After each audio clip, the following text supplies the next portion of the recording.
বৈধ পাসপোর্ট থাকা সত্ত্বেও নাম বাদ, আবেদনকারীদের ট্রাইব্যুনালেই আস্থা রাখতে বলল সুপ্রিম কোর্ট।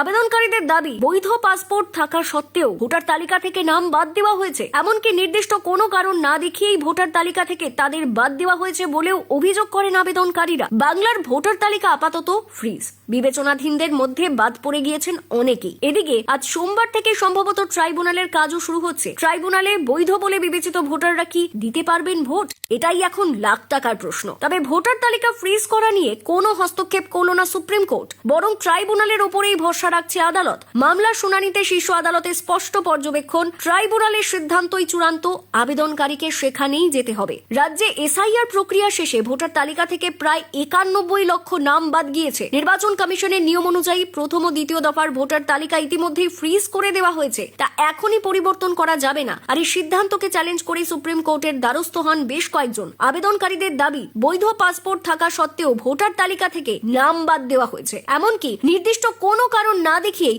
ভোটার তালিকা থেকে তাদের বাদ দেওয়া হয়েছে বলেও অভিযোগ করেন আবেদনকারীরা। এই বিষয়ে শীর্ষ আদালত যাতে হস্তক্ষেপ করে সেই আবেদন জানানো হয়, যদিও এই মামলায় কোনো হস্তক্ষেপ করেনি, বরং এহেন অভিযোগ নিয়ে আবেদনকারীকে ট্রাইব্যুনালের কাছে যাওয়ার নির্দেশ দেয় আদালত। যদিও মামলার শুনানিতে আদালতে স্পষ্ট পর্যবেক্ষণ, জুডিশিয়াল অফিসারদের ভুল হতেই পারে, কিন্তু এভাবে ব্যক্তিগত টার্গেট করা উচিত নয়। এমনকি রাজ্য নির্বাচন কমিশন দুই সাংবিধানিক প্রতিষ্ঠানের মাঝে পড়ে ভোটাররা যে পিষ্ট হচ্ছেন তাও মন্তব্য করে আদালত। বলে রাখা প্রয়োজন, 23 এপ্রিল 16টি জেলার 152টি আসনে ভোট হবে। নির্বাচন কমিশনের তথ্য অনুযায়ী বিধানসভার প্রথম দফার নির্বাচনে ভোট দিতে পারবেন 3,60,77,171 জন, 1,84,99,496 জন পুরুষ, 1,75,77,210 জন মহিলা ও 465 জন তৃতীয় লিঙ্গের ভোটার ভোট গ্রহণে অংশ নিতে পারবেন। 29 এপ্রিল হবে দ্বিতীয় দফায় ভোট। এই দফায় বাকি 142টি কেন্দ্রে নির্বাচন হবে। প্রথম দফায় মুর্শিদাবাদের সবচেয়ে বেশি 50,26,000 ভোটার ভোট দিতে পারবেন। পূর্ব মেদিনীপুর জেলায় 41,60,000 ভোটার রয়েছে। পশ্চিম মেদিনীপুরের ভোটার 37,70,000। কালিম্পং জেলার সবচেয়ে কম, মাত্র 2,01,000 ভোটার ভোট দিতে পারবেন। কয়েক লক্ষ মানুষের ভোটাধিকার নিয়ে চরম অনিশ্চয়তার মধ্যেই এদিন ট্রাইব্যুনাল সেন্টার পরিদর্শন করেন